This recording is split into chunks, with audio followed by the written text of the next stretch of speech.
In the Titanic movie, you won't see any fumes above the fourth funnel of the legendary ocean liner, and it's not a mistake. Back in 1911, the year before the Dream ship's departure, large ships would mostly sail with 4 chimneys. They needed those to draw heat and fumes from their massive boilers. The Titanic was a real engineering gem that only needed 3 chimneys to function. So the fourth was added for balance and more impressive looks. The White Star Line thought the public would have been disappointed to see only 3 pipes on the greatest ship of all time. The Titanic's sister ships, the Olympic and the Britannic, also had 1 fake funnel each for the same reason. The dummy chimney wasn't completely useless and served for ventilation. It took out the fumes from the machine spaces in the lower decks and from one of the first-class general rooms. 1 big ventilation funnel, instead of several small ones, helped to declutter the upper decks and left more open space for passengers to enjoy their strolls. When Titanic went down, the funnels, each weighing 60 tons, went down with the rest of the ship. They were made extra tall to make sure the passengers weren't covered in the soot being ejected. Their height and weight let them stay in the upright position. The forward funnel, followed by the others, fell only when the ship went for the final dive. Those chimneys were much lighter than the bow, so they spread among other debris. The light material they were made of flattened once it hit the bottom, and the iron-eating bacteria living deep down took care of it later. The bow of Titanic remained intact when it hit the seabed, but the stern was completely mangled. When the famous ocean liner hit that iceberg, things got really messy. It took the future movie star a whole 2 hours and 40 minutes to submerge completely. The collision let water flood 6 out of 16 watertight compartments. As the water gushed into the starboard side, the ship started to tilt down in the front and a bit to the right. By midnight, the damaged compartments were spilling water into others, and it was chaos because these compartments were only watertight horizontally. Soon enough, water started flooding through the anchor chain holes, and by 2 a.m., the bow was sinking, and the stern's propellers were lifted out of the water. The ship kept flooding until the moment the bow went underwater, and the stern shot up almost 45 degrees. The weight of those massive propellers stressed the ship's midsection. The steel just couldn't handle it and failed. Survivors described that moment as some loud noise, like breaking china or falling gear. That was the Titanic's upper structure giving in. By 12 past 2 a.m., the bow and stern were only connected by the inner bottom structure. Minutes later, the bow, weighing almost 16,000 tons, broke loose from the stern.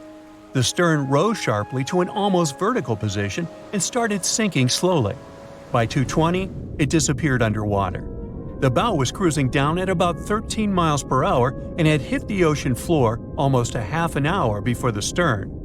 The 2 parts of the Titanic now lie 2,000 feet apart, pointing in different directions. The bow remained mostly intact, just covered in mud. The stern turned into a tangled wreck because of the implosions it went through during the descent. The air trapped within the structure just couldn't handle the increasing pressure of the water deep down. Signal rockets played a big part in the Titanic's tragedy. When a ship goes down, you're supposed to shoot up red flares to signal trouble. But someone decided to stock Titanic with white lights instead of the usual red ones. So when the ship smacked into that iceberg, the crew fired off white flares. The SS Californian was passing nearby, and his captain knew the Titanic was in a dangerous iceberg zone. The crew didn't spot the sinking Titanic, but they sure saw those white rockets. The radio between the ships was useless because the Californian's operator switched it off. The captain had a gut feeling something was off, so he flashed a Morse code light signal at Titanic. But he received no reply because the Titanic had already gone underwater. There was another ship, Samson, sailing alongside the Titanic. It had plenty of illegally hunted frozen seal meat from Canadian waters abroad, so it was sailing with lights off to remain unnoticed. When they saw the Titanic's white rockets, they thought it was the Coast Guard and zoomed away. Samson didn't have a radio, so they couldn't find out about the ongoing disaster. The crew got the news about Titanic only when they got to the coast of Iceland the following month.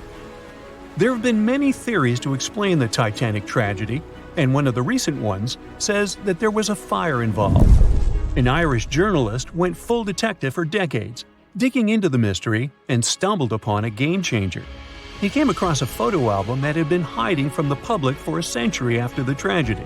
In the pictures, taken at the Harland and Wolff shipyard in Belfast, Northern Ireland, just over a week before the liner sailed, you can clearly see a massive 30-foot black spot on the ship's hull.